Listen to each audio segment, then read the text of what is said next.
नमस्कार, मैं डॉक्टर पूर्णिमा साहू। आज छत्तीसगढ़ में सार्वजनिक वित्त प्रबंधन और जवाबदेही कार्यक्रम के बारे में यहाँ पर व्याख्यान देने के लिए आई हूँ। मैं सहायक प्राध्यापक के रूप में शासकीय ईवी पीजी कॉलेज कोरबा में वर्तमान में पदस्थ हूँ। आइए हम यहाँ पर जानते हैं लोक अर्थशास्त्र के क्षेत्र में वित्तीय दायित्व और बजट प्रबंधन कानून तो हमने पिछले दो वीडियो में पढ़ा हुआ है। उसी से संबंधित यहाँ पर वित्तीय दायित्व और बजट प्रबंधन कानून छत्तीसगढ़ में किस तरह से लागू हुआ है, इसको हम यहाँ पर आज जानने का प्रयत्न करेंगे। जैसा कि हम यहाँ पर देखेंगे कि छत्तीसगढ़ में सार्वजनिक वित्त प्रबंधन तथा जवाबदेही कार्यक्रम के रूप में हम इस वीडियो के रूप में इसको मैं दे रही हूँ। इसको मैंने यहाँ पर वित्त मंत्रालय की रिपोर्ट से साभार किया है। इसके अंतर्गत हम यह जानेंगे सर्वप्रथम कि छत्तीसगढ़ में सार्वजनिक वित्त प्रबंधन और जवाबदेही कार्यक्रम को लागू किस लिए किया गया, इसके क्या क्या फायदे हैं और इससे हमको भविष्य में और क्या फायदे होंगे। तो इन सब चीजों को आइए हम जानते हैं। जैसा कि हम जानते हैं कि वित्तीय दायित्व और बजट प्रबंधन कानून 2003 से भारत में लागू है। इसके उद्देश्य के रूप में हमने इसको क्यों लागू किया भारत में, तो हमने जैसे कि वित्तीय अनुशासन को बनाए रखने के लिए लागू किया। भारत में जो सार्वजनिक ऋण की मात्रा ज़्यादा हो रही थी उसको कम करने के लिए किया, अर्थात घाटे को कम करने के लिए किया। आय से ज़्यादा व्यय हो रही थी तो हम ऋण लेते थे, इसके घाटे को कम करने के लिए हमने इस नियम को लागू किया। माइक्रो इकोनॉमिक मैनेजमेंट को बढ़ावा देने के लिए हमने इस नियम को लागू किया था। इसी तरह से पारदर्शी तंत्र की स्थापना करने के लिए और देश की वित्तीय स्थिरता को संतुलन बनाए रखने के लिए, सुनिश्चित करने के लिए और कर्ज को कम करने का हमारा उद्देश्य था वित्तीय दायित्व और बजट प्रबंधन कानून को भारत में लागू करना। इसकी उपयोगिता हम कहें, यदि सामान्य रूप से देखें तो केंद्रीय बजट या राजस्व घाटे को पूर्णतः न्यूनतम करने के उद्देश्य से ही यहाँ इसको लागू किया गया था। इसी चीज को हम यहाँ पर छत्तीसगढ़ राज्य के संदर्भ में देखेंगे। छत्तीसगढ़ राज्य के संदर्भ में देखने का औचित्य ये है कि जैसा कि हम जानते हैं कि राजस्व के क्षेत्र में हम केंद्रीय और राज्य दोनों सरकारों के मध्य क्या संबंध होता है इसका भी अध्ययन यहाँ पर करते हैं और दोनों के संबंध आर्थिक, सामाजिक, राजनीतिक सभी तरह से होते हैं, ये एक दूसरे से जुड़े रहते हैं। उसी तरह से केंद्र में जब सार्वजनिक वित्त प्रबंधन और जवाबदेही कार्यक्रम लागू हुआ तो उसे छत्तीसगढ़ राज्य ने अपने यहाँ भी लागू करने की बात सोची और लागू किया गया। तो इससे हमको बहुत ज्यादा फायदा होने वाला है, इसी बात को हम यहाँ पर देखते हैं। सर्वप्रथम हम देखें कि छत्तीसगढ़ में प्रथम राज्य स्तरीय परियोजना है सार्वजनिक वित्त प्रबंधन और जवाबदेही कार्यक्रम जो है वो क्या है, प्रथम राज्य स्तरीय परियोजना है। इसी तरह से इस परियोजना से राज्य को प्रत्यक्ष लाभ होगा, सार्वजनिक व्यय प्रबंधन में सुधार होगा, यह कहा जा रहा है। गरीबों और असहाय लोगों की क्षमता में सुधार या ट्रेनिंग और प्रशिक्षण देने की क्षमता में सुधार होगा, यह भी कहा जाता है। आइए हम इस बारे में जानते हैं। भारत सरकार, छत्तीसगढ़ राज्य सरकार तथा विश्व बैंक ने राज्य व्यय सुघर प्रबंधन के तहत छत्तीसगढ़ सार्वजनिक वित्त प्रबंधन तथा जवाबदेही कार्यक्रम के लिए 25.2 मिलियन ऋण समझौते पर हस्ताक्षर किए हैं, जो बहुत ही उल्लेखनीय बात है। इसी तरह से छत्तीसगढ़ सार्वजनिक वित्त प्रबंधन तथा जवाबदेही कार्यक्रम में हम किन किन चीजों पर फोकस करेंगे, इसको देखें तो इन सुधारों में व्यय नियोजन, निवेश प्रबंधन, बजट क्रियान्वयन, सार्वजनिक खरीद तथा जवाबदेही भी शामिल है। तो ये 5 प्रकार के सुधार व्यय से संबंधित या नियोजन से संबंधित कार्यक्रम इसमें शामिल है। दूसरा, इस कार्यक्रम से छत्तीसगढ़ को प्रत्यक्ष लाभ स्थानांतरण तथा कर प्रशासन प्रणाली को मजबूत करने में सहायता मिलेगी। तीसरी बात, हमने इसको क्यों यहाँ पर लागू करने की बात सोची छत्तीसगढ़ शासन ने क्यों सोची? इससे राज्य के मानव संसाधन और सार्वजनिक वित्त प्रबंधन की निर्माण क्षमता में वृद्धि होगी। इसी तरह से चौथी बात है कि विश्व बैंक सार्वजनिक वित्त सुधारों से क्रॉस लर्निंग में भी सहायता करेगा।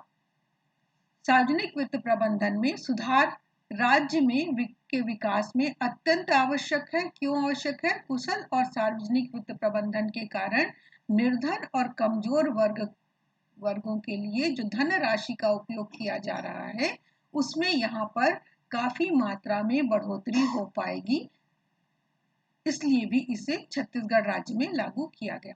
इसी तरह से इस कार्यक्रम के दौरान आईटी समाधान पर भी फोकस किया जाएगा। इससे 11,000 ग्राम पंचायतों तथा 168 शहरी नगर पालिकाओं को भी लाभ मिलेगा।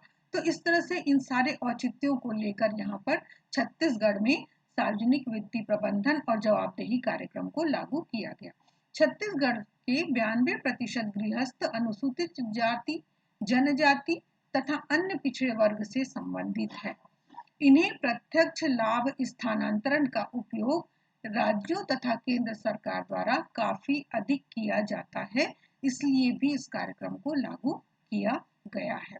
यहाँ पर जानना यह होगा कि जैसे कि भारत देश विश्व बैंक से समय समय पर आवश्यकता अनुसार ऋण लेता रहा है, इसी के तहत भारत ने छत्तीसगढ़ सार्वजनिक वित्तीय प्रबंधन एवं जवाबदेही कार्यक्रम के लिए 25.2 मिलियन डॉलर के ऋण समझौते पर हस्ताक्षर किए हैं।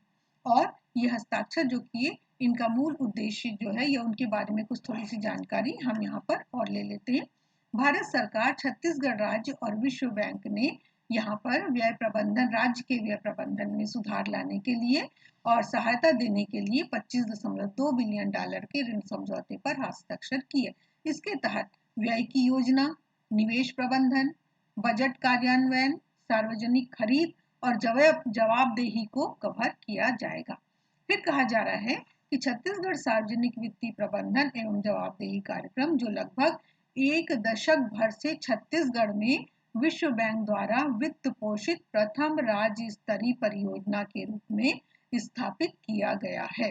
इससे राज्य को प्रत्यक्ष लाभ अंतरण, यानी जिसको हम डीबीटी कहते हैं, और कर प्रशासन प्रणालियों को मजबूती प्रदान करने में काफी मदद मिल रही है और आगे भी मिलेगी।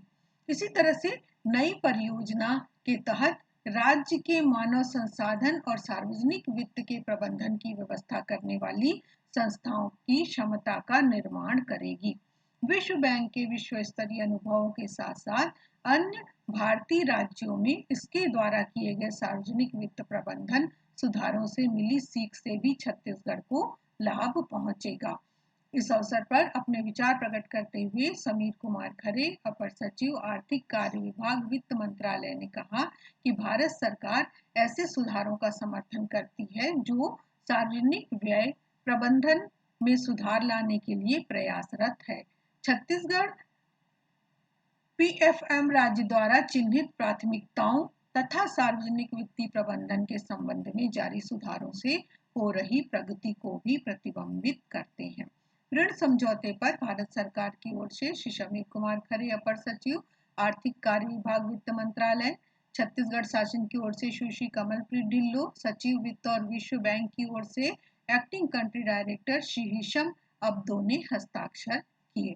यहाँ पर इस संदर्भ में श्री हिशम शब्दों ने कहा कि छत्तीसगढ़ सरकार ने अपने विकास की क्षमता को प्राप्त करने की दिशा में प्रमुख तौर पर सार्वजनिक वित्तीय प्रबंधन में सुधार लाने के लिए और अपनी अलग पहचान बनाने के लिए बिल्कुल सही कदम उठाया है।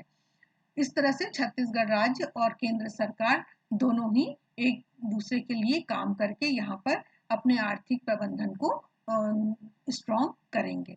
इससे गरीबों और असहाय लोगों के लाभ के लिए व्यापक क्षमता के साथ अधिक से अधिक धनराशि निवेश करने में सहयोग मिलेगा। इसी तरह से आईटी समाधानों पर ध्यान केंद्रित करने वाली इस परियोजना से राज्य को लगभग 11,000 ग्राम पंचायतें और 168 शहरी नगर पालिकाएं लाभान्वित होगी, यह भी बताया जा रहा है। तो इस तरह से हम ये देखते हैं कि छत्तीसगढ़ राज्य में 92% परिवार अनुसूचित जाति और जनजाति और अन्य पिछड़े वर्ग के रूप में यहाँ पर निवास करते हैं। ऐसे में इनको बहुत अधिक मात्रा में लाभ प्रदान कर पाएंगे। केंद्र और राज्य सरकारों द्वारा परिवारों और व्यक्तियों तथा संसाधन पहुंचाने के लिए प्रत्यक्ष लाभ अंतरण का तेजी से इस्तेमाल किया जा रहा है, जिसके परिणाम बेहद अच्छे होंगे। यहाँ पर विश्व बैंक के वरिष्ठ वित्तीय प्रबंधक विशेषज्ञ श्री मनविंदर मामक और श्री पापिया भट्टाचार्य तथा कार्यक्रम के लिए प्रमुख अर्थशास्त्री एवं task team leader Shri John Blomquist ने कहा कि करों का अधिक हिस्सा राज्यों को मिलने के साथ साथ सार्वजनिक व्यय का 60% अब राज्य स्तर पर होता है और 40% केंद्र स्तर पर होता है, यानी 60 और 40 का रेशियो होता है राज्य और केंद्र का। तो उन्होंने कहा कि विश्व बैंक के अंतर्राष्ट्रीय अनुभव और भारत के अन्य राज्यों से मिली सीख से छत्तीसगढ़ को उचित समाधान तलाशने में मदद मिलेगी। इस तरह से हम इस एक्ट को छत्तीसगढ़ के लिए आशावादी या दिशा निर्देशक के रूप में ग्रहण करते हैं। विश्व बैंक से मिले $25.2 मिलियन ऋण के लिए 5 साल की अनुग्रह अवधि है, अर्थात 5 साल के लिए हम 5 साल के अंदर हम इसको अपने योजनाओं के तहत खर्च करेंगे और अंतिम मियाद 10.5 साल है, यानी 5 साल से 10 साढ़े 10 साल तक हम इसको आसानी से इसका लाभ उठा सकते हैं। तो इस तरह से छत्तीसगढ़ में सार्वजनिक वित्तीय प्रबंध तथा जवाबदेही कार्यक्रम को छत्तीसगढ़ में लागू तो कर दिया गया और इसके परिणाम भी बेहद आशाजनक दिखाई दे रहे हैं। यह लेक्चर लोक वित्त पढ़ने वाले स्टूडेंट्स के लिए जो कि एमए के क्लासेस के होते हैं, इनके लिए यह सेकंड पेपर लोक वित्त या राजस्व से संबंधित है और 5th यूनिट के एक हिस्से के अंतर्गत यह शामिल किया जा सकता है। अतः इस वीडियो को मैं यहीं पर समाप्त करती हूँ। धन्यवाद।